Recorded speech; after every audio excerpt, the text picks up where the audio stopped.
വന്ന എല്ലാ ദൈവമക്കളെയും കർത്താവ് ധന്യമായി അനുഗ്രഹിക്കുമാറാകട്ടെ.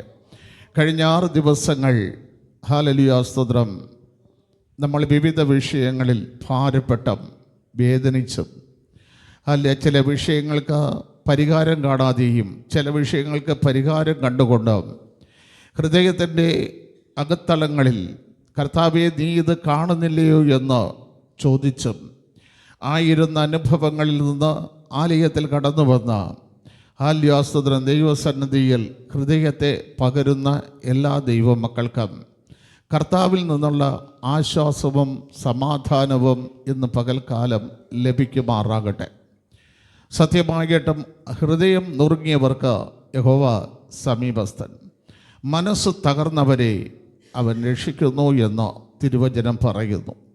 അങ്ങനെയാണെങ്കിൽ തിരുവചനത്തിൻ്റെ ശക്തിയാൽ മനസ്സ് തകർന്ന ഹൃദയം നുറുങ്ങിയിരിക്കുന്ന വിഷയങ്ങൾക്ക് ദൈവം നമുക്ക് മറുപടി തന്ന ആശ്വാസത്തോടെ ഇവിടെ നയിക്കുവാൻ ഇട നൽകുമാറാകട്ടെ എന്ന് പ്രാർത്ഥിക്കുന്നു. ലോകം കഷ്ടതയിലും വേദനയിലും നിറഞ്ഞ അനുഭവങ്ങൾ നൽകുമ്പോൾ ഞാൻ എൻ്റെ സമാധാനം നിങ്ങൾക്ക് തന്നേച്ചു പോകുന്നു എന്ന് പറഞ്ഞ ആ കർത്താവിൻ്റെ സമാധാനം നമ്മളിൽ വാഴുവാൻ ഇടയാകട്ടെ.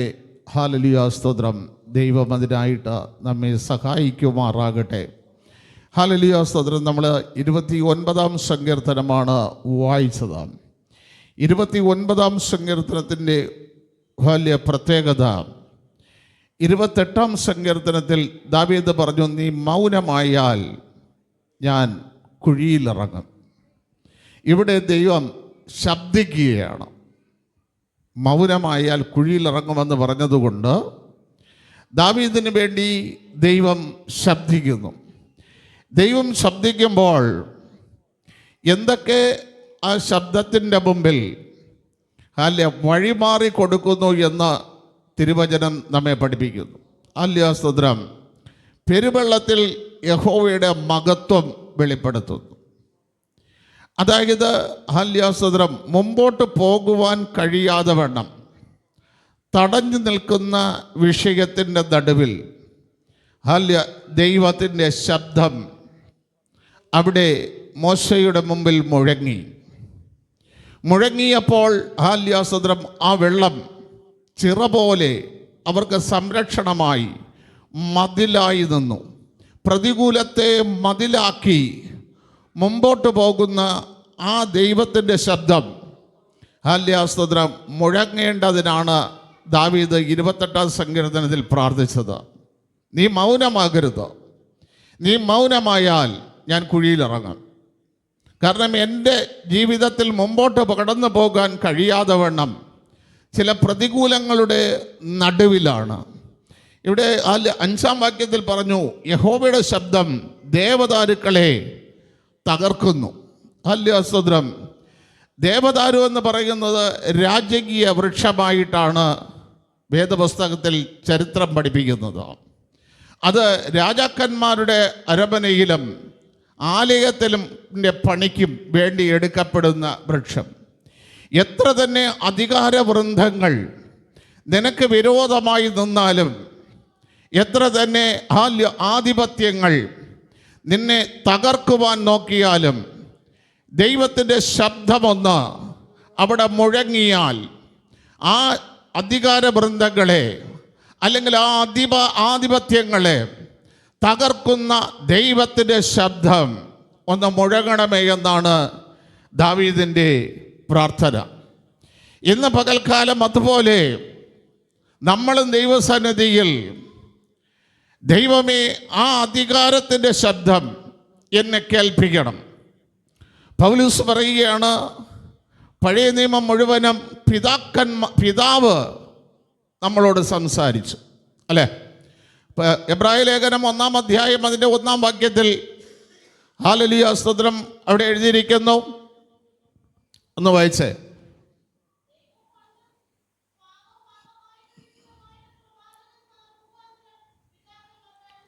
കണ്ട, പിതാക്കന്മാരോട് അരുളി ചെയ്തു.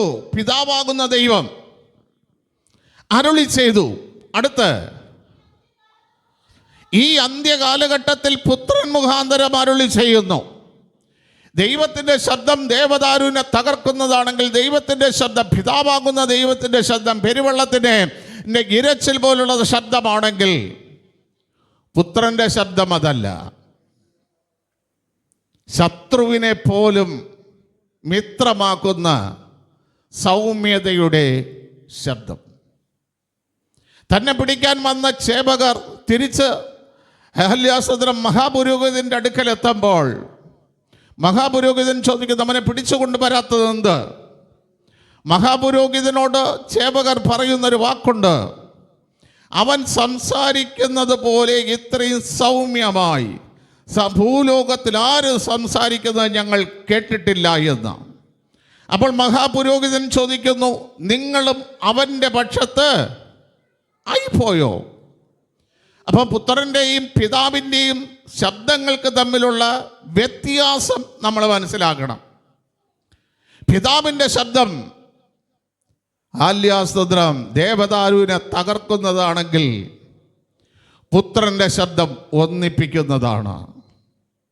പിതാവിൻ്റെ ശബ്ദം സകലതിനെയും ചിതറിക്കുന്നതാണെങ്കിൽ, പുത്രൻ്റെ ശബ്ദം സകലതിനെയും അടുപ്പിക്കുന്നതാണ്. ഈ ശബ്ദമാണ് ഹല്ലേലൂയ സ്തോത്രം ദൈവം തൻ്റെ പുത്രനിൽ കൂടെ ലോകത്തിലേക്ക് അയച്ചത്. ആ പുത്രനെ ലോകത്തിലേക്ക് അയക്കുമ്പോൾ ഇവിടെ ദാവീദ് പറയുകയാണ്, പുത്രനായ ക്രിസ്തു ജനിക്കുന്നതിന് 1000 വർഷങ്ങൾക്ക് മുമ്പ് ജീവിച്ചിരുന്ന ദാവീദ് തൻ്റെ ആത്മാവിൽ പറയുന്ന ഒരു കാര്യം, യഹോവയ്ക്ക് അവൻ്റെ തക്ക മഹത്വം നിങ്ങൾ കൊടുക്കണം. 29-ാം സങ്കീർത്തനം അതാണ്, 1-ാം വാക്യം അല്ല അവിടെ പറയുന്നത്. ഒന്ന് വായിച്ചേ, ദൈവപുത്രന്മാരെ യഹോവയ്ക്ക് കൊടുപ്പീൻ.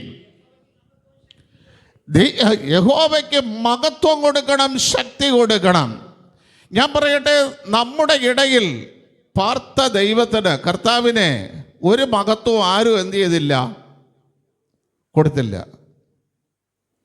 കർത്താവിന് ഭൂതമുണ്ടെന്ന് പറഞ്ഞു അല്ലേ?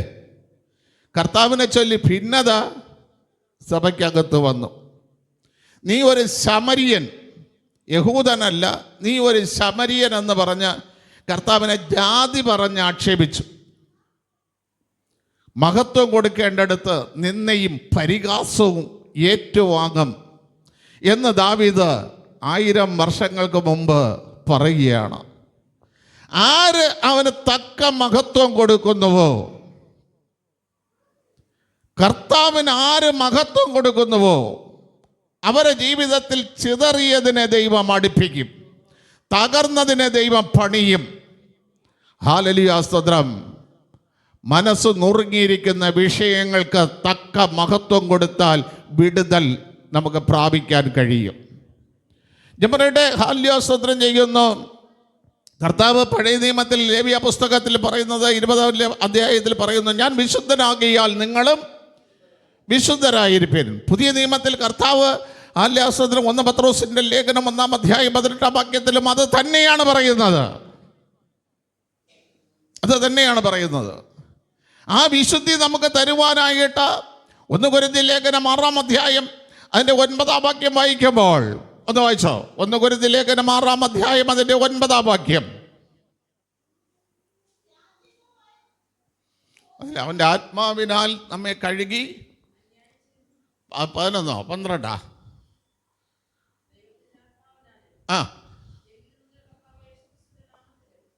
ദൈവത്തിൻ്റെ ആത്മാവിനാലും കണ്ട നമ്മളെ തന്നെ കഴുകി എന്ത് ചെയ്തു? ശുദ്ധീകരണവും നീതീകരണവും പ്രാപിച്ചു. ഹല്ലേലൂയ സ്തോത്രം. അതിൻ്റെ 19 വായിച്ചേ.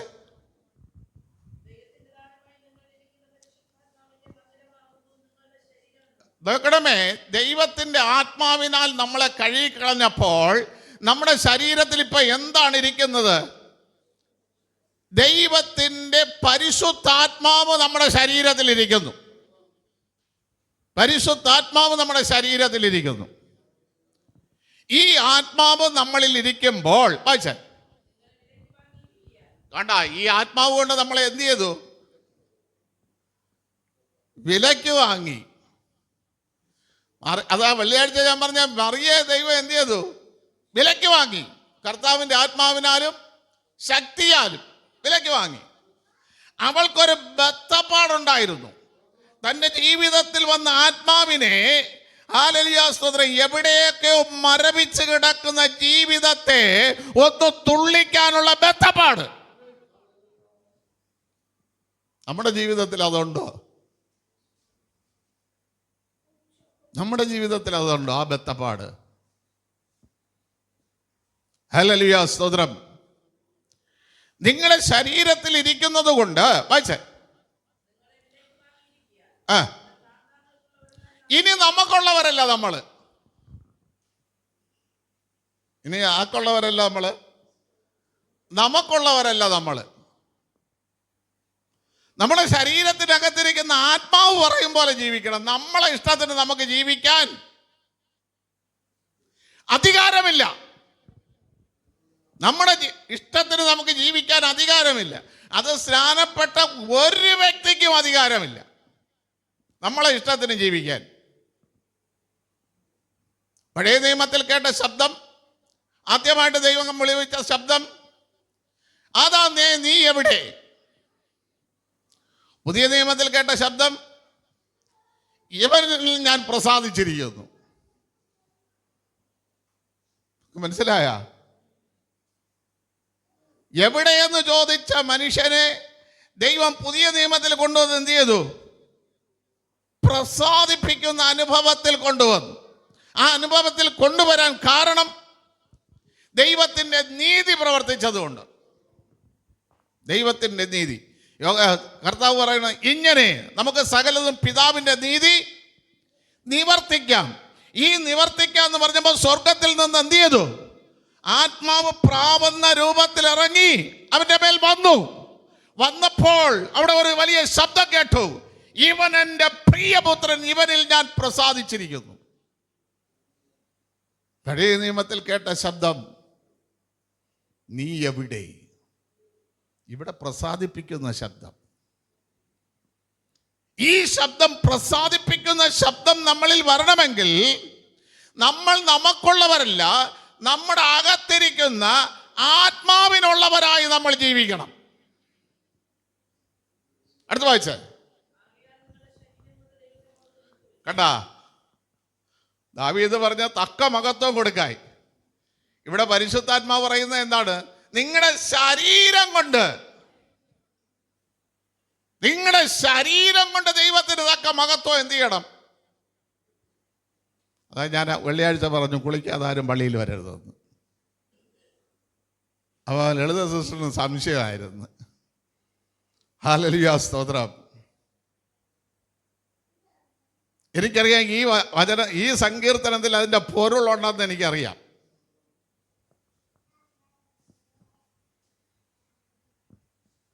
നമ്മുടെ ശരീരം കൊണ്ട് ദൈവത്തിന് തക്ക മഹത്വം കൊടുക്കണം. വായിച്ചോ, 1 തെസ്സലോനിക്ക ലേഖനം 4-ാം അധ്യായം 3-ാം വാക്യം വേഗത്തിൽ.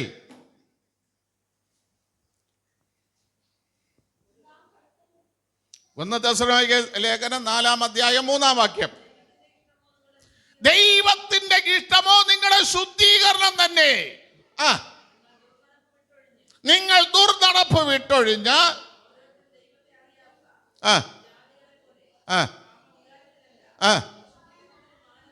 വിശുദ്ധീകരണത്തിലും മാനത്തിലും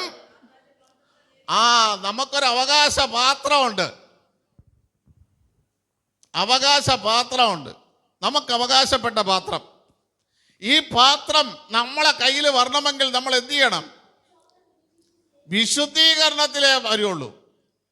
വിശുദ്ധീകരണം കൂടാതെ വരില്ല.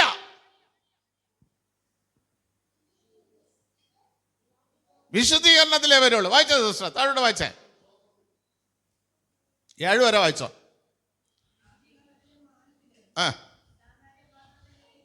താൻ തന്റെ പാത്രത്തെ നേടണം. ഈ കാര്യത്തിൽ ആരും അതിക്രമം കാണിക്കരുതെന്ന് ഞാൻ പറയാം. പ്രിയ ദൈവങ്ങളെ, നമ്മുടെയൊക്കെ വീടുകളിൽ അപ്പന് ചായ കൊടുക്കുമ്പോൾ ഒരു പ്രത്യേക ഗ്ലാസ് ഉണ്ട്. എല്ലാവർക്കും കൊടുക്കണ ക്ലാസ്സിലല്ല അപ്പന് ചായ കൊടുക്കായി, അപ്പന് വെള്ളം കൊടുക്കായി. കൊച്ചു പിള്ളേർ അല്ല ചെറുകുട്ടികൾ കുടിച്ചിട്ടിരിക്കുന്ന ക്ലാസ്സിലല്ല കൊടുക്കേണ്ടത്. അപ്പന് കൊടുക്കുന്ന ക്ലാസ് കഴുകി വൃത്തിയാക്കി അപ്പം കുടിച്ച ഉടനെ എടുത്ത് അലമാരിയിൽ വെക്കുന്ന കുടുംബമേ അനുഗ്രഹിക്കപ്പെടൂ. ഇല്ല അവിടെ കിടക്കിട്ട് അപ്പന് വെള്ളം കുടിച്ചാൽ മതിയല്ല, ഏതെങ്കിലും ക്ലാസ്സിൽ കൊടുക്കാമെന്ന് വിചാരിക്കുന്നവൻ ഒരിക്കലും അനുഗ്രഹിക്കപ്പെടാൻ പോണില്ല.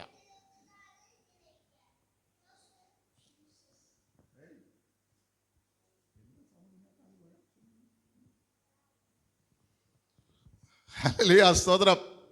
അപ്പൊ സ്തോത്രം, ഒരു പാത്രം നമുക്ക് വേണ്ടി ദൈവം നീക്കി വെച്ചിട്ട് അത് മാനപാത്രമാണ്. ആ പാത്രം സ്തോത്രം നമുക്ക് വേണ്ടി നീക്കി വെച്ചാൽ 2 തിമോഥെയോസിന്റെ ലേഖനം, ഇത് മറിക്കണ്ട, 2 തിമോഥെയോസിന്റെ ലേഖനം 2-ാം അധ്യായം അതിന്റെ 20-21 വാക്യം വായിക്കുമ്പോൾ ഒന്ന് വായിച്ചോ. 2 തിമോഥെയോസ് 2:20-21 വാക്യങ്ങൾ.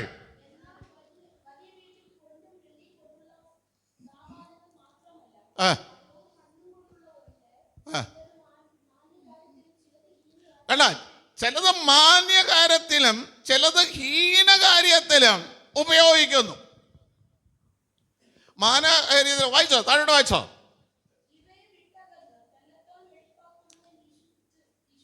കണ്ട, ഇവയെ വിട്ടകന്ന് ചില കാര്യങ്ങൾ പറഞ്ഞിട്ടുണ്ട്. അതിനെല്ലാം വിട്ടകന്ന് തന്നെത്താൻ വെടിപ്പാക്കണം, തന്നെത്താൻ വെടിപ്പാക്കണം. ഇതാ ദൈവത്തിന് കൊടുക്കുന്ന മഹത്വം, ദൈവത്തിന് കൊടുക്കുന്ന മഹത്വം. ദാവീദ് പറയുന്നു, ദൈവത്തിന് തക്ക മഹത്വം എന്ത് ചെയ്യണം, കൊടുക്കണം. തെസ്സലോനിക്ക ലേഖനത്തിലുള്ള വായിച്ചേ. ഈ കാര്യത്തിൽ ആരും അതിക്രമിക്കുകയും സഹോദരനെ ചതിക്കുകയും അരുത്.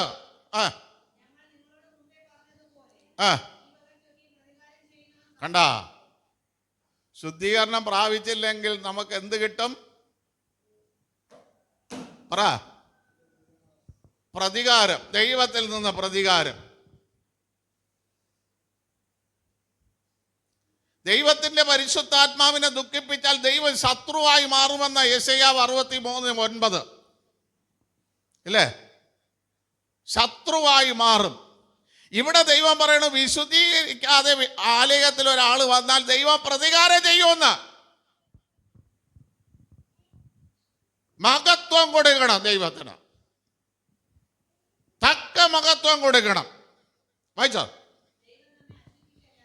അല്ല, ദൈവം നമ്മെ അശുദ്ധിക്കല്ല, വിശുദ്ധീകരണത്തിന് അത്രേ വിളിച്ചത്.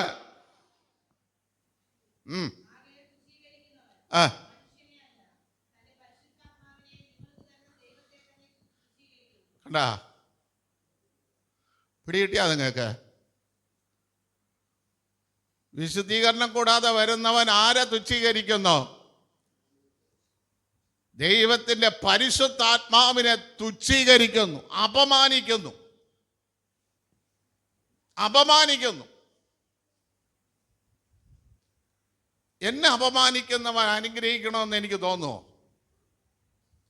എന്നെ നിന്ദിക്കുന്നവൻ രക്ഷപ്പെടണമെന്ന് എനിക്ക് തോന്നുന്നു.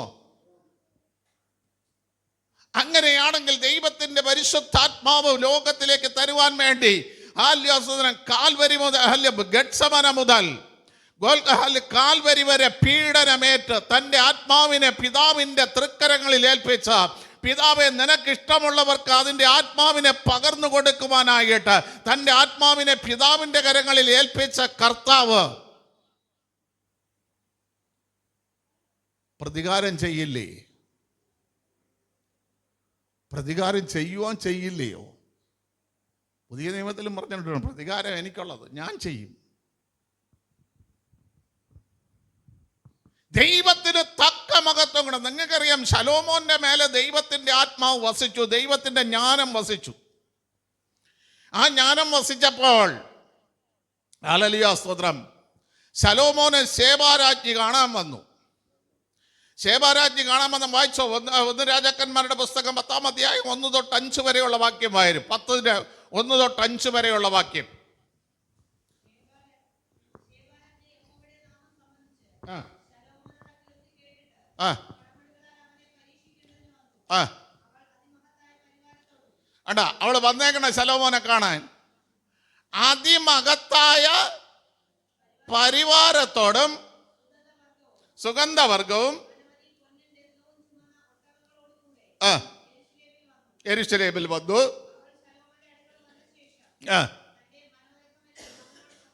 ആ ആ ആ ആ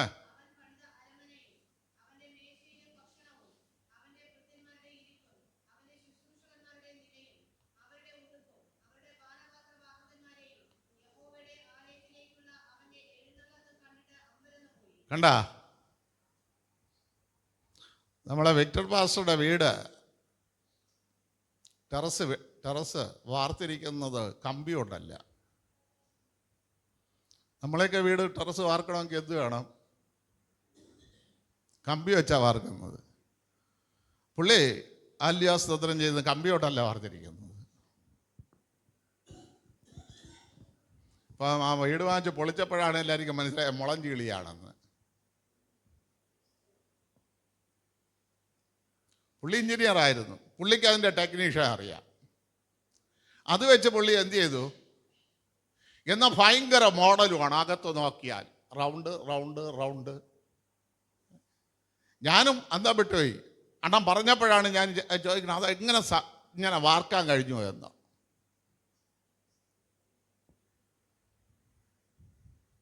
പ്രിയ ദൈവമക്കളെ,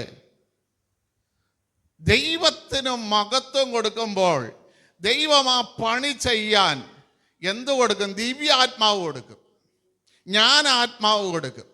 ആ ജ്ഞാനാത്മാവും ദിവ്യാത്മാവും ഉള്ള ശലോമോന്റെ അടുക്കൽ ശലോമോൻ പണിത അരമനയുടെ മഹത്വം ഒന്ന്.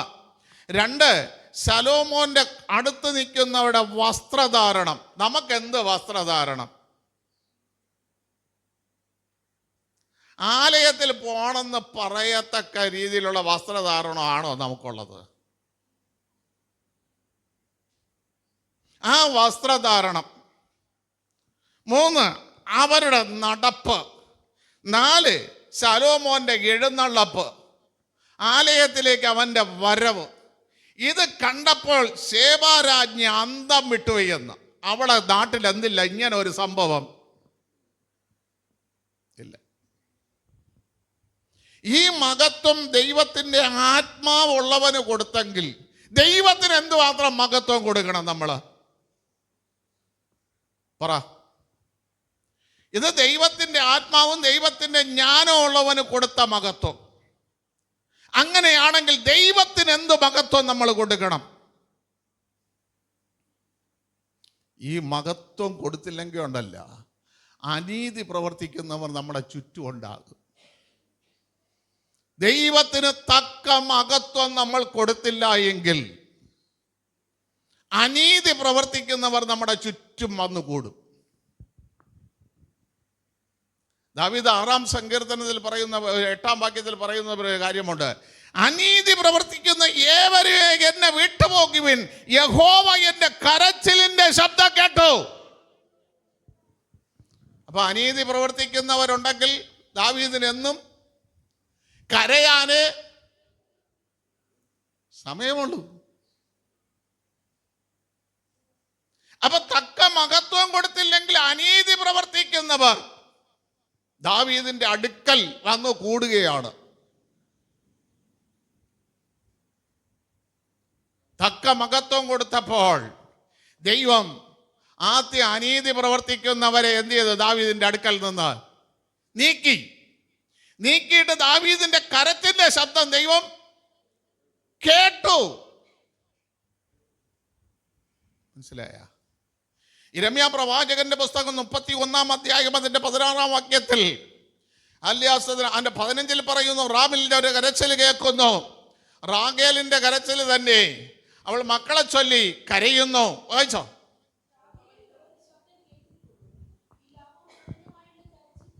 വിലാപവും കഠിനമായുള്ള കരച്ചിലും തന്നെ.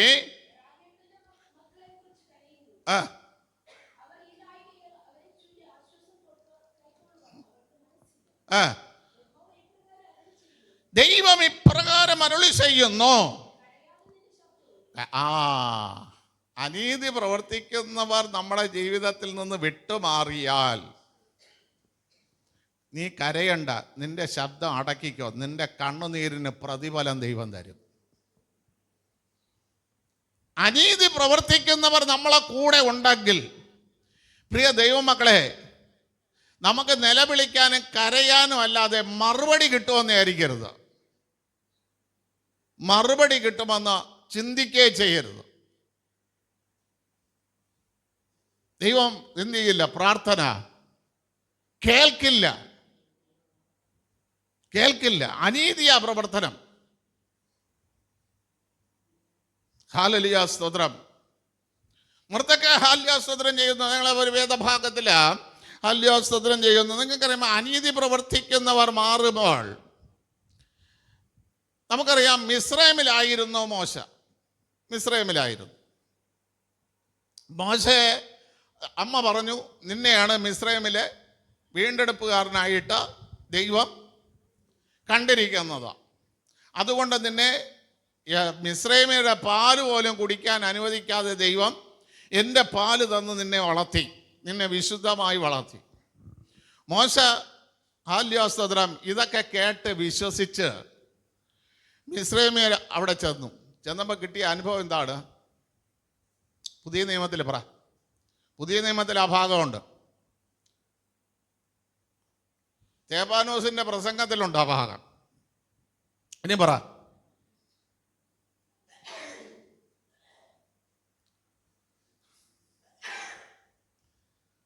സ്തെഫാനോസ് ഒറ്റ പ്രസംഗം ഏത് തൊട്ട് പ്രസംഗിച്ചു? തേജോമനായ ദൈവം അബ്രഹാമിനെ വിളിച്ചത് തൊട്ട് തുടങ്ങി കർത്താവിൻ്റെ ക്രൂശീകരണം വരെ ഒറ്റ പ്രസംഗത്തിൽ എന്ത് ചെയ്തു? സ്തെഫാനോസ്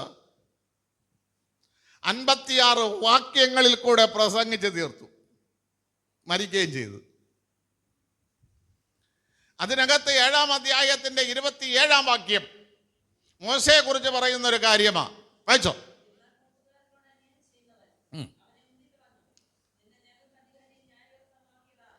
കണ്ടാ, മോശ എന്ത് ചെയ്ത് കളഞ്ഞു? ഉന്തിക്കളഞ്ഞു. കാരണം എന്താണ്? മോശ കിടക്കുന്നത് എവിടെ? മിസ്രൈമിലാ കിടക്കുന്നത്. അവരെ അവിടെ നിന്ന് ദൈവം മാറ്റി. എന്തിനാണെന്നറിയാം ഈ പ്രശ്നം അവിടെ കൊണ്ടുവന്നിട്ടത്? മിസ്രൈമിലെ അശുദ്ധിയിൽ നിന്ന് ഇവൻ പുരോഹിതന്റെ അടുക്കൽ ചെന്ന് അല്ല വിശുദ്ധി പ്രാപിച്ച് ദൈവഹിതം നിറവേറ്റേണ്ട യോഗ്യത ഇവൻ പ്രാപിക്കണം. ഇന്ന് നിങ്ങൾ ചിന്തിക്കണം, നമ്മളെ ജീവിതത്തിൽ എവിടെയാണ് നമ്മൾ കിടക്കണമെന്ന്. എവിടെയാണ് നമ്മൾ കിടക്കണത്? അവനെ ഉന്തിക്കളഞ്ഞെന്ന്, അവരവനെ വിശ്വസിച്ചില്ലെന്ന്. എന്റെ 32-ാം വാക്യം നോക്കണമേ. 40 വർഷം വിശുദ്ധിക്ക് വേണ്ടി മോശ എന്ത് ചെയ്തു? 40 വർഷം എവിടെ പാർപ്പിച്ചു? മിദ്യാനിലെ പുരോഹിതന്റെ വീട്ടില് പാർപ്പിച്ചിട്ട് ദൈവശബ്ദം അവനെ കേൾപ്പിക്കുക. ഒന്നുകൂടെ വായിച്ച സിസ്റ്റർ.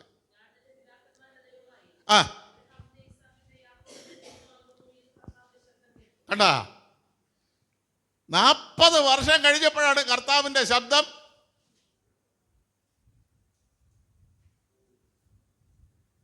പകൽക്കാലം നിങ്ങൾ ചിന്തിക്കണം, എവിടെയെങ്കിലും കിടന്നുകൊണ്ട് കർത്താവിന് മഹത്വം കൊടുത്താൽ പോരാ.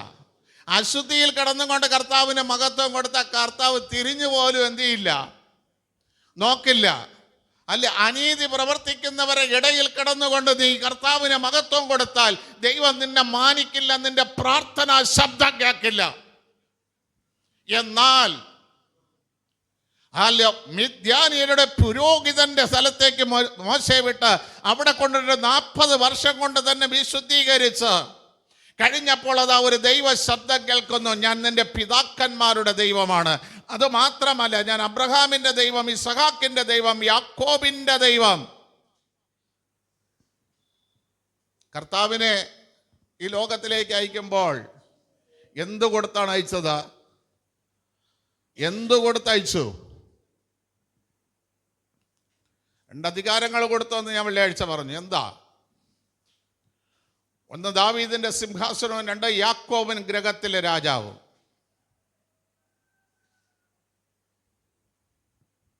എന്നല്ലേ ലൂക്കോസ് 1:33 നമ്മൾ വായിക്കുന്നത്. ഞാൻ അവന് ദാവീദിന്റെ സിംഹാസനം കൊടുക്കും, അവൻ യാക്കോബിൻ ഗൃഹത്തിൽ എന്നേക്കും രാജാവായിരിക്കും. 2 സ്ഥാനങ്ങൾ കൊടുത്തയച്ചത്. ഹല്ലേലൂയ, സ്തോത്രം. ഇവിടെ ദൈവശബ്ദത്തിൽ കേൾക്കണമെങ്കിൽ അശുദ്ധിയിലല്ല, വിശുദ്ധിയിലേ കേൾക്കാൻ കഴിയൂ. അടുത്ത വായിച്ച ദിവസേ 7:32.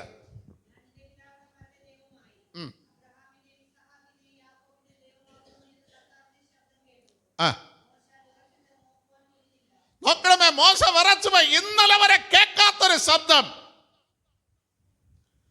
40 വർഷങ്ങൾ മിസ്രൈമിൽ പാർത്തിട്ട് കേൾക്കാൻ കഴിയാത്തൊരു ശബ്ദം തന്റെ 80ാമത്തെ വയസ്സിൽ കേൾക്കുകയാണ്. മോശ വിറച്ചുപോയി. നമുക്കൊരു പറയലുമില്ല. എത്ര ദൈവശബ്ദം കേട്ടാലും എനിക്കല്ല, ആ ബാക്കിലിരിക്കുന്ന ആളിന്. പോട്ടെ നമ്മളെ പറയൽ അത്രയാ. ഒന്ന് എന്ത് ചെയ്ത് കൊടുക്കുന്നു? മദ്യപിച്ചിട്ട് മതോന്മത്തനായിട്ട് റോട്ടിൽ കൂടെ വന്നവൻ, ഞാൻ നേരിട്ട് കണ്ടൊരു സംഭവമാണ്. അല്ല, സൂപ്പർ ഫാസ്റ്റ് ബസ് വരികയാണ്. റോട്ടിൽ കൂടെ വരുമ്പോൾ അവൻ പറയുകയാണ്, ഇങ്ങനെ അങ്ങ് ഒതുങ്ങി കൊടുത്ത്. ഒന്ന് പൊരിച്ചവിടെ എന്ത് ചെയ്തില്ല, മാറിയില്ല. അതിനു പകരം ഈ ഭാഗം എന്ത് ചെയ്ത് ഇത്തപ്പോരാ ഇങ്ങനെ മാറ്റി കൊടുത്ത് വണ്ടി തട്ടിയിട്ട് കാലിൽ കൂടെ കയറി ഇറങ്ങി അങ്ങ് പോയി. വണ്ടിക്ക് അറിയാമോ ഇവൻ്റെ ഒരു ഭാഗമാണ് മാറ്റി വെച്ചതെന്ന്? മറ്റു ഭാഗമെല്ലാം ഇവിടെ കിടക്കണ റോഡിലല്ലേ ഇരിക്കണത്? അല്ല, സഹോദരൻ, മറക്കാമൂടെ നടന്ന സംഭവം ഞാൻ നേരിട്ട് കണ്ടോട്ട് നിൽക്കുന്ന സംഭവം. അതുപോലെയാണ് ഇന്ന് നമ്മളെ വിശ്വാസികൾ. ദൈവത്തിൻ്റെ ആലോചന, ദൈവ ശബ്ദം വരുമ്പോൾ ഇങ്ങനെ അങ്ങ് മാറിക്കൊടുക്കും. അങ്ങനെ പോട്ടെ. ബാക്കി ഭാഗം എവിടെ? അനീതിയുടെ നടുവിൽ, മ്ലേച്ഛതയുടെ നടുവിൽ. ദൈവ ശബ്ദത്തിന് നമ്മൾ വിറയ്ക്കണം. വിറച്ചേ മതിയാകുള്ളൂ. അത് മണവാളന്റെ ശബ്ദമാ. മണവാളന്റെ ശബ്ദം അല്ലേ? യോഹന്നാൻ 3:29 വായിക്കുമ്പോൾ ആല്യാസൂത്രം ചെയ്യുന്ന മണവാളൻ, മണവാട്ടി ഉള്ളവൻ മണവാളൻ, അവന്റെ ശബ്ദം കേൾക്കുന്നവൻ സ്നേഹിതൻ. മണവാളന്റെ ശബ്ദം കേൾക്കുന്നവൻ സ്നേഹിതൻ. ഈ ശബ്ദത്തിന് നീ കാതോർക്കണം. ഈ ശബ്ദത്തിന്, മണവാളന്റെ ശബ്ദത്തിന് നീ കാതോർക്കണം. കാതോർത്താൽ, പ്രിയ ദൈവമക്കളെ, യിരെമ്യാവ് 6:16 യിരെമ്യാ പ്രവാചകന്റെ പുസ്തകം 6-ാം അധ്യായം അതിന്റെ 16-17 വാക്യങ്ങൾ നോട്ടിച്ച് വായിച്ചോ.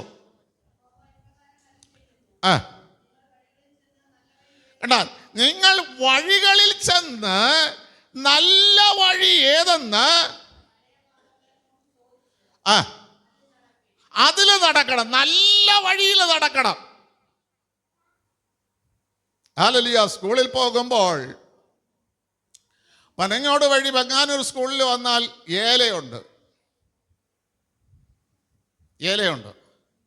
നമ്മൾ ഏലയിൽ കൂടെ, ഏലയിലെ വരമ്പെന്ന് പറയുന്നത് എങ്ങനെ വെച്ചിട്ടുള്ള വരമ്പാണ്? പാതയല്ല, അരയടി വരമ്പ്.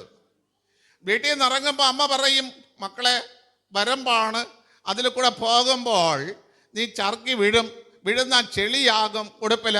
അതുകൊണ്ട് മക്കൾ ഒരു കാര്യം ചെയ്യണം, റോട്ടേ പോകണം. കോവളം ജംഗ്ഷനിൽ കയറി തിയേറ്ററട വഴി കല്ലൂട്ടാൻകുഴി കയറി വെങ്ങാനൂര് പോകാൻ റോഡുണ്ട്.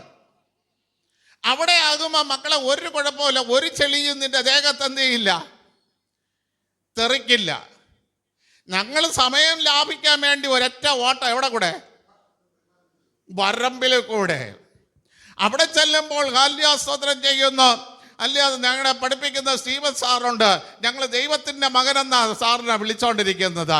അവിടെ ചെന്ന ഉടനെ കയ്യിലും കാലിലും ചെളിയുള്ളവരെ എല്ലാം ഗ്രൗണ്ടിൽ പറഞ്ഞയക്കും. പൈപ്പ് തുറന്ന് കഴുകിയിട്ട് വരായി.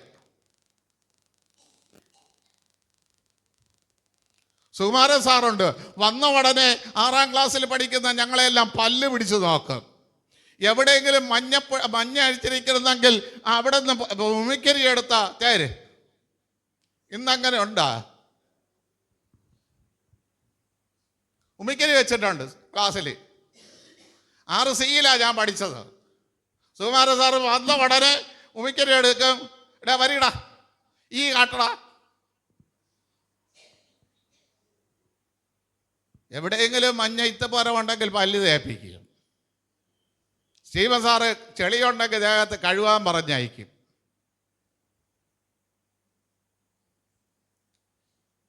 ക്ലാസ്സിൽ പഠിക്കുന്ന സാറിന് ആ ഉത്തരവാദിത്വമുണ്ട്. നമ്മൾ സൺഡേ സ്കൂളിൽ പഠിപ്പിക്കുന്ന പിള്ളേരെ കുറിച്ച് നമുക്ക് എന്തൊരു ഉത്തരവാദിത്വമുണ്ട്?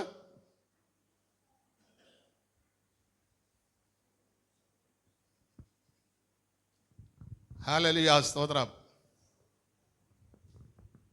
മനസ്സിലായില്ലേ? മണവാളന് നീ പോകേണ്ട വഴി ഏതെന്ന് മണവാളൻ പറഞ്ഞു തരും. വഴികളിൽ നല്ല വഴി ഏതെന്ന്. കണ്ട, നല്ല വഴിയിൽ കൂടെ പോയാൽ എന്ത് കിട്ടും? വിശ്രമം ഉണ്ടാവും. ഇല്ലെങ്കിൽ രാത്രി 10 മണി വരെ കിടന്ന് അധ്വാനിച്ചാലും ഒരു വിശ്രമവും. ചുമ്മാ കിടന്ന് അധ്വാനിക്കാൻ. കഴിഞ്ഞ വെള്ളിയാഴ്ച ഞാൻ ചോദിച്ചു, യേശാവിന് വന്ന അനുഗ്രഹത്തിന് തടസ്സത്തിന് കാരണം എന്തായിരുന്നു എന്ന്. എന്താ സഹോദരങ്ങളെ?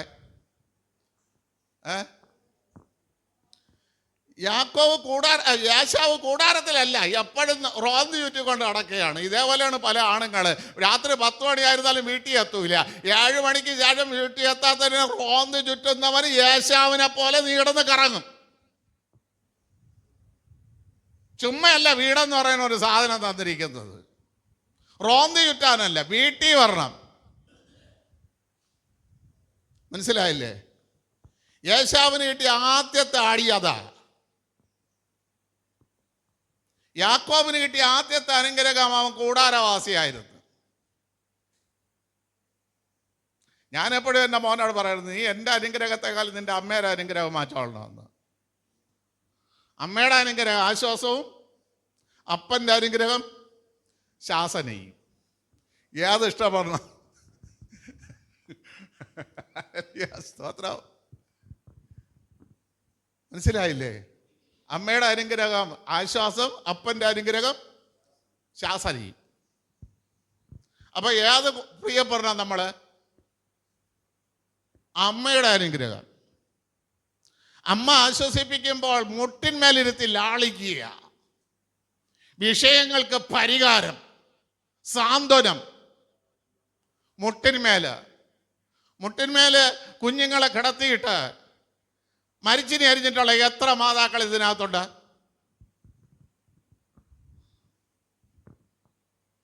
കുഞ്ഞുങ്ങളെ മുട്ടിൽ കിടത്തിയിട്ട് ഇവിടെ ഇല്ല. ഇതൊക്കെ പഠിക്കണം. ഞാൻ അരിഞ്ഞു തരാം. എൻ്റെ കുട്ടിയെ കിടത്തിയിട്ട് ഞാൻ അരിഞ്ഞു തരാം. ഞാൻ എൻ്റെ അപ്പൂപ്പൻ്റെ അമ്മയിലൊന്ന് കണ്ടു പഠിച്ചതാ. മുട്ട എന്ത് ചെയ്തുകൊണ്ടിരിക്കും? ആടിക്കൊണ്ടേയിരിക്കും. തൊട്ടിൽ കിടക്കണ സുഖം ആ മുട്ടിന് കിടക്കണ കുഞ്ഞിനെ അനുഭവിച്ചോണ്ടേയിരിക്കും. ഇത് അമ്മയുടെ ആശ്വാസം. ദൈവം പറഞ്ഞു, പെറ്റമ്മ ആശ്വസിപ്പിക്കുന്നത് പോലെ ഞാൻ നിന്നെ ആശ്വസിപ്പിക്കും. ഇന്ന് ദൈവമക്കൾക്ക് അറിഞ്ഞുകൂടാത്ത കുടുംബജീവിതത്തിൻ്റെ പവിത്രതയാണ്.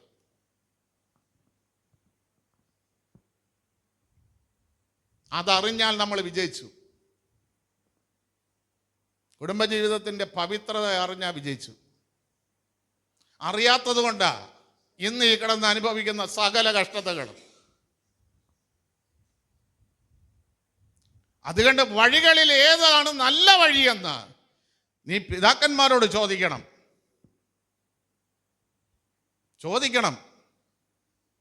അടുത്ത വായിച്ചോ. അവരുടെ മനസ്സിന് വിശ്രമം ലഭിക്കും. നമ്മൾ പറയണതിനാണ്, ഞങ്ങൾ അതിൽ കൂടെ നടക്കുകയേ ഇല്ല. മനസ്സിലായില്ലേ? അങ്ങനെ പിതാക്കന്മാർ ജീവിച്ച പോലെയൊന്നും ജീവിക്കാനൊന്നും ഞങ്ങൾക്ക് സൗകര്യമില്ല. ഞങ്ങൾ നടക്കൂല.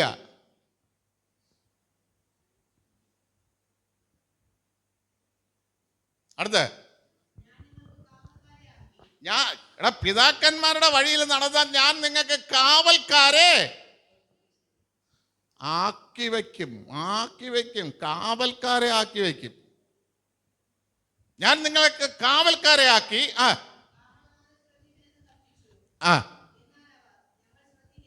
നോക്കണമേ, കാവലാക്കി വെച്ചാലും ഞങ്ങൾ അവരെ ശ്രദ്ധിക്കില്ല. പ്രിയ ദൈവമക്കളെ, ഈ കാവൽ ആരെന്ന് ചോദിച്ചാൽ നമ്മുടെ കർത്താവാ. യോഹന്നാന്റെ സുവിശേഷം 10:3 വായര്. 10:3 വേഗത്തിൽ വായര്. കണ്ട, അവന് വാതിൽ കാവൽക്കാരൻ തുറന്നു കൊടുക്കുന്നു. ആടുകൾ അവന്റെ, നേരത്തെ യിരെമ്യാവിൽ പറയുന്നു ഞങ്ങൾ അവന്റെ ശബ്ദത്തെ അനുസരിക്കില്ല. ഇവിടെ പറയുന്നു ആടുകൾ അവന്റെ ശബ്ദം കേൾക്കും. ആടുകൾ, തൻ്റെ ആടുകളെ അവൻ പേർ ചൊല്ലി എന്ത് ചെയ്യുന്നു? വിളിച്ച് പുറത്തു കൊണ്ടുപോകുന്നു.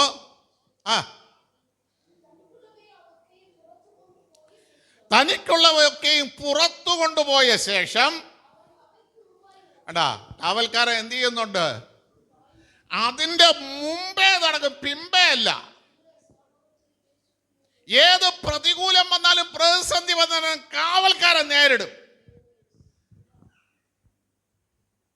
അവന്റെ ശബ്ദം കേട്ട് നീ പുറകെ പോയാൽ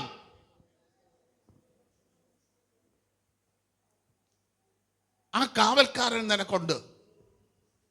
തക്ക മഹത്വം നീ എന്ത് ചെയ്താൽ മതി? കൊടുത്താൽ മതി. ദൈവത്തിന് കൊടുക്കേണ്ട മഹത്വം നീ കൊടുത്താൽ മതി. നിനക്ക് വേണ്ടി ഒരു കാവൽക്കാരനെ ദൈവമാക്കി വെച്ചിട്ടുണ്ട്. ആ കാവൽക്കാരന്റെ ദൗത്യം എന്താ നിങ്ങൾക്കറിയാമോ? ഹല്ലേലൂയ, സ്തോത്രം. യെശയ്യാ പ്രവാചകന്റെ പുസ്തകം 62-ാം അധ്യായം 1 തൊട്ട് 5 വരെയുള്ള വാക്യം വായന, 1 തൊട്ട് 6 വരെയുള്ള വാക്യം വായന. സിയോനെ കുറിച്ച് ഞാൻ മിണ്ടാതിരിക്കില്ല. നമ്മുടെ നീതി എന്ത് ചെയ്യണം? പ്രകാശം പോലെ, ഇരുട്ട് പോലെയല്ല, മങ്ങിയല്ല. അതിന്റെ നീതി പ്രകാശം പോലെ. അതിന്റെ രക്ഷ കത്തുന്ന വിളക്ക് പോലെയും വിളങ്ങി വരുവോളം ഈ കാവൽക്കാരൻ നിനക്ക് വേണ്ടി കാവൽ കാത്തുകൊണ്ടേയിരിക്കും. അടുത്ത, ജാതികൾ നിന്റെ നീതിയെ കാണണം. ഇന്ന് നമ്മുടെ നീതിയെ ആര് കാണുന്നു? സകല ജാതികളും നിന്റെ നീതിയെ എന്ത് ചെയ്യണം? കാണണം. അടുത്ത്, സകല രാജാക്കന്മാരും നിന്റെ മഹത്വത്തെയും കാണണം. കണ്ടാ, ഒരു പുതിയ പേര് നിനക്ക് കൽപ്പിക്കുന്നു. നമ്മളെ കർത്താവ് ജനിക്കുന്ന സമയത്ത് ഹല്ലേലൂയ 3 പേരാണ് കാണാൻ വന്നത്.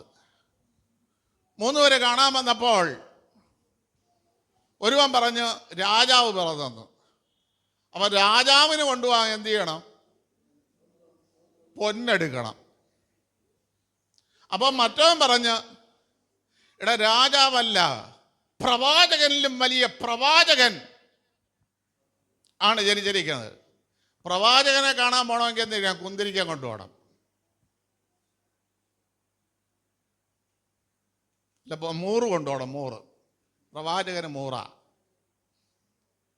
അടുത്തവൻ പറഞ്ഞ് പ്രവാചകനുമല്ല, രാജാവുമല്ല, മഹാപുരോഹിതൻ, മൽക്കീസദേക്കിന്റെ ക്രമപ്രകാരമുള്ള മഹാപുരോഹിതൻ.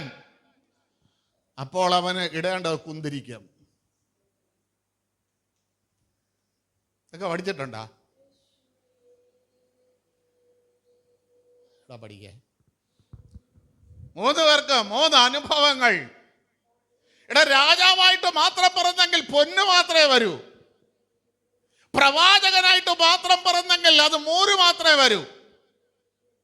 പക്ഷേ മഹാപുരോഹിതനായി മൽക്കീസദേക്കിന്റെ ക്രമപ്രകാരമുള്ള പുരോഹിതൻ, ഒന്നാമത് അവന് സമാധാനവും രണ്ടാമത് നീതിയും തരുന്ന ഒരു പുരോഹിതൻ ജനിച്ചു എന്ന് പറഞ്ഞപ്പോൾ കുന്തിരിക്കവും എടുത്തോ.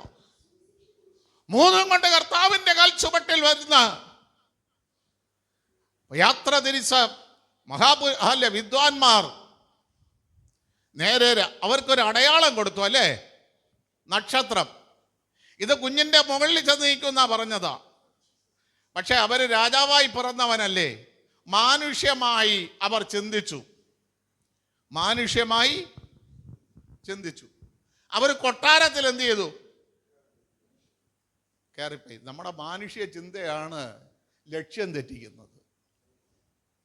ലക്ഷ്യമെന്താണ്? ഈ 3 സാധനങ്ങൾ എടുക്കുമ്പോൾ 3 പേര് 3 സാധനങ്ങൾ എടുത്തപ്പോൾ ലക്ഷ്യമെന്തായിരുന്നു? രാജാവിനെ കാണണം, പ്രവാചകനെ കാണണം, മഹാപുരോഹിതനെ കാണണം. പക്ഷെ മാനുഷ്യമായ ചിന്ത ഇവരുടെ ലക്ഷ്യം തെറ്റിച്ചു.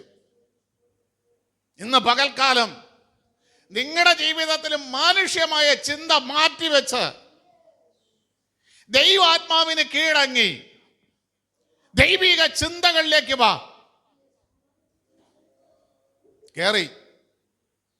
കൊട്ടാരത്തിൽ കയറി. രാജാവായി പിറന്നവൻ എവിടെയെന്ന് ചോദിച്ചു. എൻ്റെ സുഖസൗകര്യങ്ങളിലൊന്ന് എന്നെ പിടിച്ചിറക്കാൻ നോക്കിയാ ഞാൻ വെറുതെ ഇരിക്കോ? ഏദൻ തോട്ടത്തിലും അതല്ലേ സംഭവിച്ചത്? ഏദൻ തോട്ടത്തിൽ ആദാമിനെ ഹവ്വയെ ആക്കണതിന് മുമ്പ് ആരുണ്ടായിരുന്നു?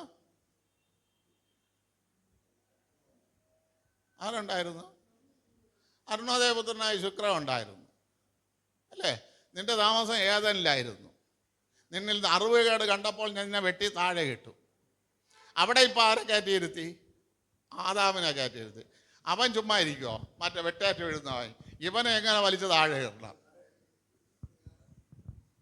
മനസ്സിലായില്ലേ? എനിക്ക് കിട്ടാത്തത് അവനും കിട്ടണ്ട. ഇതല്ലേ ഏദൻ തോട്ടത്തിൽ നടന്നത്? ഇവിടെ വന്നപ്പോൾ അവൻ അങ്ങ് അന്തം വിട്ട്.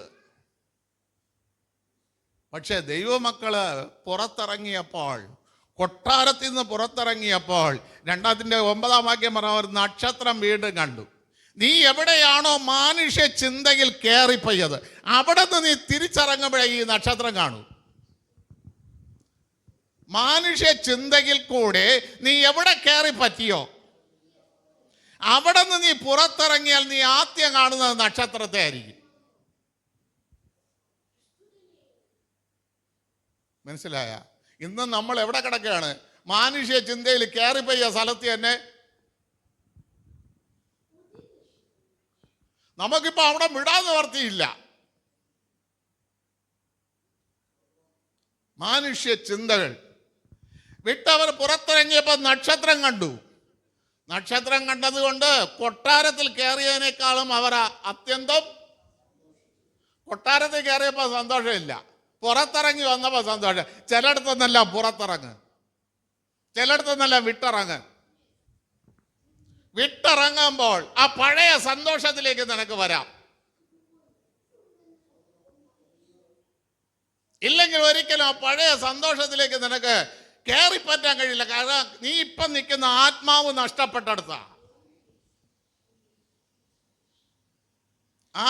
നഷ്ടപ്പെട്ടെടുത്ത അവിടെ നിന്നൊരു മടങ്ങി വരവ് ദൈവം ആഗ്രഹിക്കുന്നു.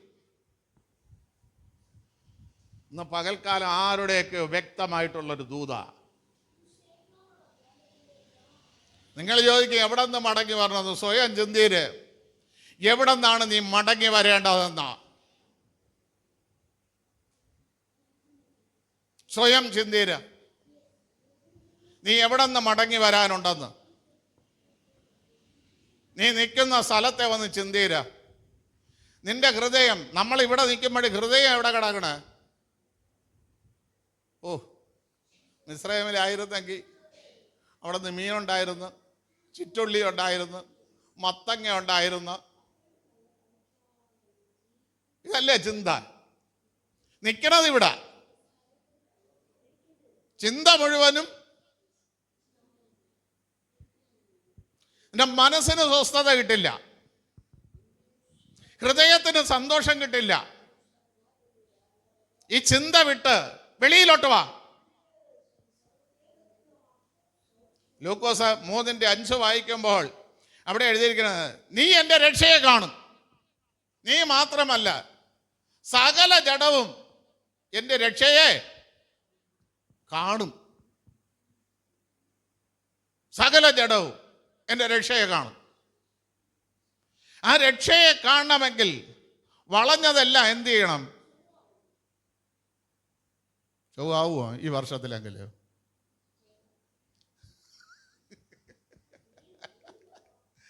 ഞാൻ ചോദിക്കട്ടെ, ചൊവ്വാവുമോ ഈ വർഷത്തിലെങ്കിലും?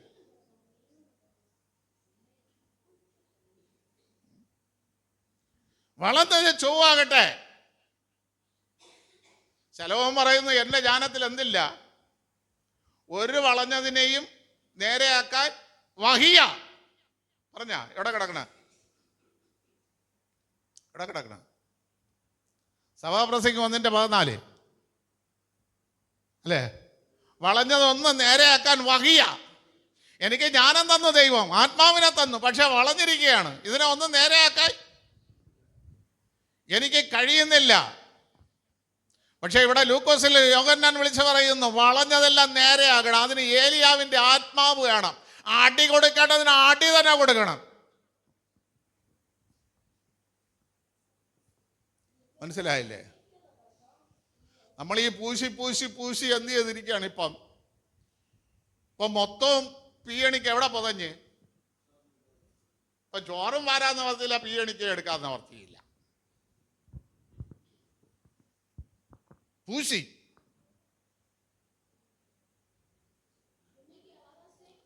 വളഞ്ഞതെല്ലാം വളഞ്ഞിരിപ്പുണ്ട്, ഒന്നും ചൊവ്വാകുന്നുമില്ല. അതുകൊണ്ട് ദൈവത്തിന്റെ രക്ഷയെ കാണാനും കഴിയുന്നില്ല. പ്രിയ ദൈവമക്കളെ, അല്ല, ദൈവത്തിന് തക്ക മഹത്വം കൊടുത്തു. ഹോരസ് എന്ന് പറയുന്ന ഇടയൻ രാജാവ് എന്താ കൊടുത്ത മഹത്വം? അവൻ ജനിക്കുന്നതിനും ഹല്ലേലൂയ സ്തോത്രം ചെയ്യുന്നു.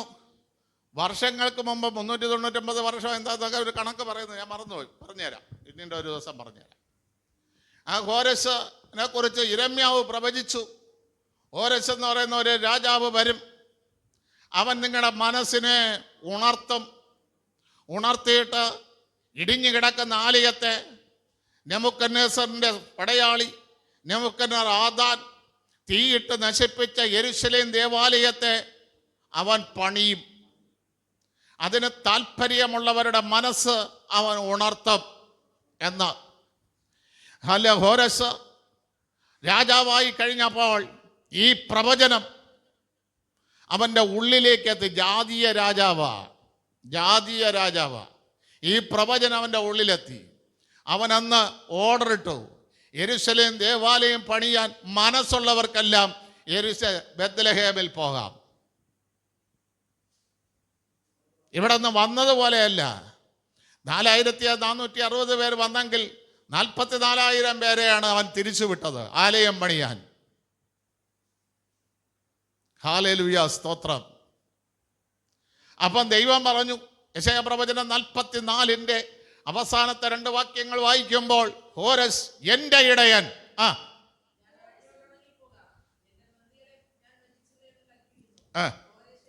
ഹോരസ് എൻ്റെ ഇടയൻ, അവന്റെ മുമ്പിലുള്ള നദിയാണെങ്കിൽ വറ്റിപ്പോട്ടെ, പ്രതികൂലമായി നിൽക്കുന്നത് വറ്റട്ടെ,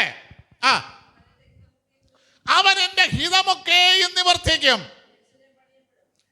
കണ്ട, അവനിത് പണിയതില്ലെന്ന് പറഞ്ഞുകൊണ്ട് ഒരു പ്രശ്നമില്ല. അവൻ ജാതീയ രാജാവാ, പക്ഷെ പ്രവചനം കിടക്കുക, യിരെമ്യാവിൻ്റെ പ്രവചനം കിടക്കുക. ഈ പ്രവചനം വന്നപ്പോൾ ദൈവം പറയുകയാണ്, അവൻ്റെ മനസ്സ് അവൻ ഉണർത്തിയിരിക്കുന്നു. ഇനി അവൻ മുഖാന്തരം ആലയം പണിയപ്പെടും. മന്ദിരത്തിന്റെ അടിസ്ഥാനമിടുമെന്ന് ഞാൻ കൽപ്പിക്കുന്നു.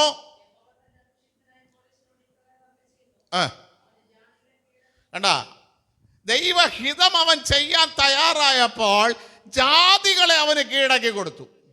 ഒന്ന്, രാജാക്കന്മാരുടെ സത്യത്തിന്റെ അരക്കച്ചയെ അഴിച്ചു. രാജാക്കന്മാർ പറഞ്ഞ വിശ്വസ്തതയെ അഴിച്ചു. കഥ അടഞ്ഞു കിടന്ന പല കഥകളും അവന് തുറന്നു. മൂന്നാമത്തെ അനുഗ്രഹം. അടുത്ത്, ഇനി വാതിലുകൾ ഒരിക്കലും എന്ത് ചെയ്യില്ല അവന് നേരെ. ദൈവഹിതം അവൻ ചെയ്യാൻ തുടങ്ങിയപ്പോൾ അവന്റെ നേരെ ഇനി ഒരു വാതിലും അടയില്ല. കാരണം ദൈവം അവന്റെ വലങ്കരത്തിൽ പിടിച്ചു. വലങ്കരത്തിൽ പിടിച്ചു. 4 അനുഗ്രഹങ്ങൾ. നിങ്ങൾ മനസ്സിലായോ? ഹല്ലേലൂയ, സ്തോത്രം. ഒന്നുകൂടെ വായിച്ച അനുഗ്രഹങ്ങൾ സിസ്റ്ററെ. ഒന്ന്, ജാതികളെ കീഴടക്കാനുള്ള അധികാരം. രാജാക്കന്മാരുടെ അരക്കച്ചയെ, വിശ്വസ്തതയെ മാറ്റിയിട്ട് ദൈവിക വിശ്വസ്തതയെ കൊണ്ടുവരാനുള്ള അരക്കച്ചയെ അഴിച്ചു. അടഞ്ഞു കിടന്ന കഥകൾ അവന്റെ മുമ്പിൽ തുറന്നു. ഇനി ഒരു വാതിലും അവന്റെ മുമ്പിൽ എന്ത് ചെയ്യില്ല, അടയില്ല. കാരണം ദൈവം അവന്റെ വലങ്കരത്തിൽ പിടിച്ചു. ഇന്ന് പകൽക്കാലം നിങ്ങൾക്ക് മനസ്സുണ്ടോ? ദൈവത്തിന്റെ ഹിതം ചെയ്യാൻ നിങ്ങൾക്ക് മനസ്സുണ്ടോ? അത് മാത്രം ഇത്രയും ദൈവം ചെയ്തു. അടുത്ത അനുഗ്രഹം കൂടെ വായര്. ദൈവം നിനക്ക് കണ്ട, യോഹന്നാനിൽ പറഞ്ഞു, ഞാൻ അവർക്ക് മുമ്പായി നടക്കുന്നു. ഇവിടെ പറയണേണ്ട, ദൈവഹിതം ചെയ്യുന്നവന്റെ മുമ്പായിട്ട് ദൈവം നടക്കും. എന്തിനാണ് മുമ്പേ പോകുന്നത്? ദുർഘടങ്ങൾ, നിനക്കുള്ള പ്രതികൂലങ്ങൾ, നിനക്ക് സഞ്ചരിക്കാൻ കഴിയാത്ത മേഖലകൾ. ഹല്ലേലൂയ, സ്തോത്രം ചെയ്യുന്ന ഇന്ന് പകൽക്കാലം ദൈവഹിതം നീ ചെയ്തു തുടങ്ങിയാൽ നിനക്കിതുവരെ സഞ്ചരിക്കാൻ കഴിയാത്ത സകല മേഖലകളിൽ കൂടെയും നിനക്ക് സഞ്ചരിക്കാൻ കഴിയത്തക്ക നിലവാരത്തിൽ നിനക്കൊരു പാതയെ ഒരുക്കി തരുവാൻ എൻ്റെ ദൈവം ശക്തൻ തന്നെയാണ്. ദുർഘടങ്ങൾ അവന് നിരപ്പാക്കി. താമ്രവാതിലുകളെ, ഇരുമ്പിനെക്കാളും കടുപ്പമാ താമ്രം. നിനക്ക് മുമ്പിൽ വെച്ചിരിക്കുന്ന വാതിലുകൾ അങ്ങനെയാ. ഒരിക്കലും നീ എന്ത് ചെയ്യരുത്, ദൈവം പറഞ്ഞ സന്നിധിയിലേക്ക് നീ എത്തരുത്. താമ്രവാതിലുകൾ നിന്റെ മുമ്പിൽ വെച്ചിട്ടുണ്ട്. ഇരുമ്പോടാമ്പലുകളെ കണ്ണിച്ച്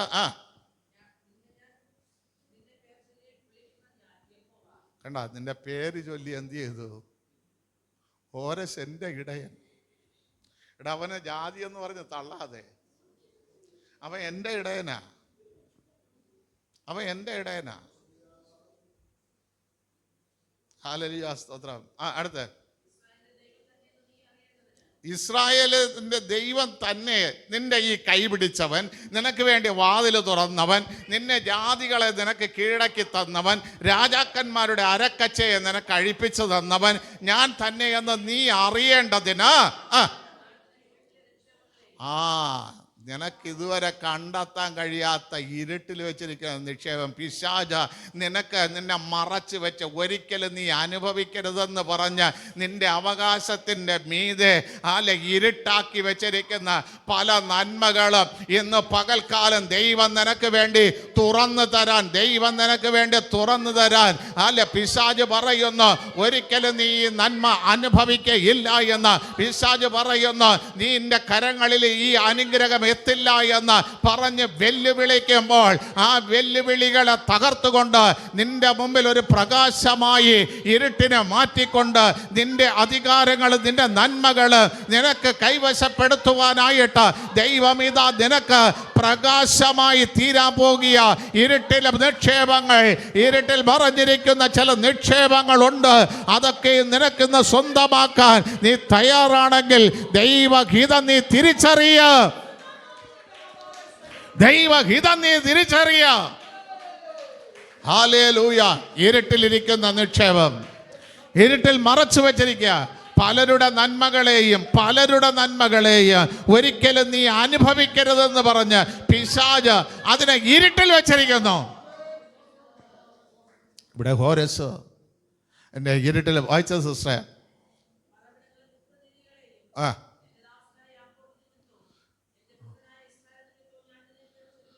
ഹല്ലേലൂയ, സ്തോത്രം. ഇത് രണ്ടും യാക്കോബ് നിമിത്തം. ഞാൻ പറഞ്ഞു ചിലർക്കെല്ലാം ആ മക്കളെ കൊടുത്തു. എന്തിനാ കൊടുത്തത്? എന്തിൻ്റെ അനുഗ്രഹം? യാക്കോബിൻ്റെ അനുഗ്രഹം.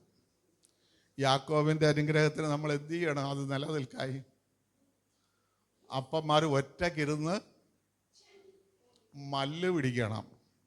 ഇല്ലെങ്കിൽ യാക്കോബിൻ്റെ മക്കൾ ചിതറിയതുപോലെ പണം പിടിച്ചാ. ചിലരൊക്കെ പറയും എനിക്ക് കിട്ടിയത് ആ മക്കള്, എൻ്റെ വീട്ടിൽ ജനിച്ചത് ആദ്യത്തത് ആണ്. എടാ, അത് ആ വിത്ത് നിൻ്റെ ഉള്ളിൽ വീഴുന്നപ്പോൾ യാക്കോബിൻ്റെ അനുഗ്രഹം നിൻ്റെ ഉള്ളിൽ വീഴുന്നു. ആ യാക്കോബിൻ്റെ അനുഗ്രഹത്തിന് വേണ്ടി യാക്കോബ് എന്ത് ചെയ്തു? ഒരു വടിയുമായിട്ട് നദിക്ക് അക്കരെ പോയി. 2 ഒറ്റയ്ക്കിരുന്ന് എന്ത് ചെയ്തു? മല്ല് പിടിച്ചു. ആ മക്കളുള്ള എല്ലാവരും ഓർത്ത ഒറ്റയ്ക്കിരുന്ന് അപ്പന്മാർ മല്ല് പിടിച്ചില്ലെങ്കിൽ രൂപേൻ അപ്പൻ്റെ കിടക്കയെ ഓർത്തോളണം.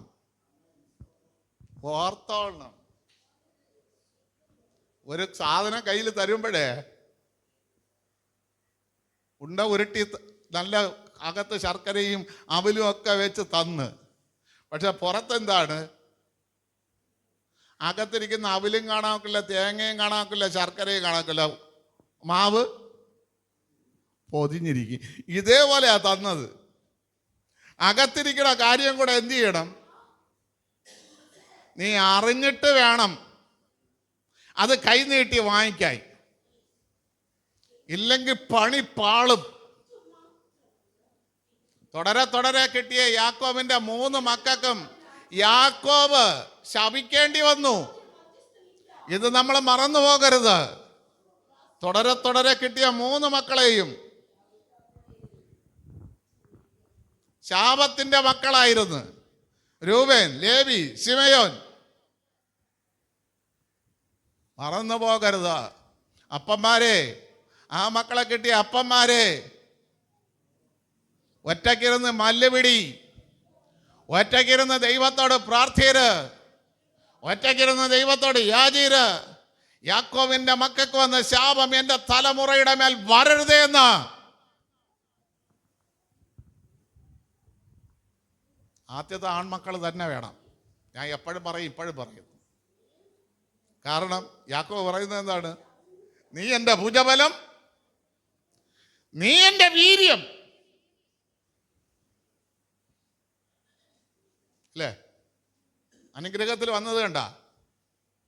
അപ്പൻ്റെ അനുഗ്രഹം പകരാൻ അപ്പൻ കരം നീട്ടിയപ്പോൾ ആദ്യം പറഞ്ഞത് നീ എൻ്റെ ഭുജബലമാണ്. ഭുജം പറ. ഭുജം അംബുജം. ഹാല്യാസ്തോത്രം.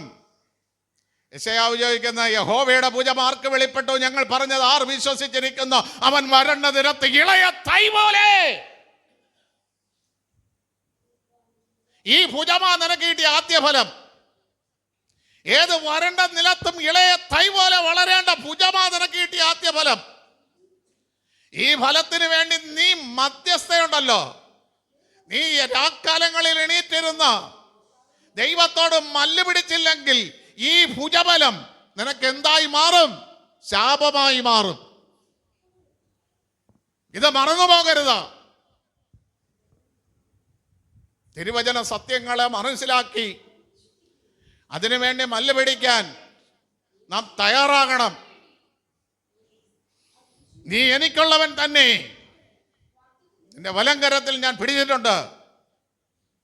ഇന്ന് പകൽക്കാലം ദൈവത്തിന് തക്ക മഹത്വം നീ കൊടുത്താൽ ദൈവം നിന്നെ ശക്തി നൽകി അനുഗ്രഹിക്കും. ചില അധികാരങ്ങൾ തന്ന് നിന്നെ അനുഗ്രഹിക്കും. ചില വിടുതൽ തന്ന് നിന്നെ അനുഗ്രഹിക്കും ദൈവം. ദാവീദ് പറയുന്നു, യഹോവയ്ക്ക് അവന് തക്ക മഹത്വം കൊടുക്കണം. തക്ക മഹത്വം. അത് നമ്മളെ പ്രവൃത്തിയിൽ കൂടെയാണ് മഹത്വം കൊടുക്കേണ്ടത്. പ്രവൃത്തിയില്ലാത്ത ജീവിതം ചത്തു. പ്രവൃത്തിയിൽ കൂടെ കൊടുക്കണം മഹത്വം. ഇന്ന് പകൽക്കാലം അത് കൊടുക്കുവാൻ നമുക്കെല്ലാവർക്കും കഴിയട്ടെ.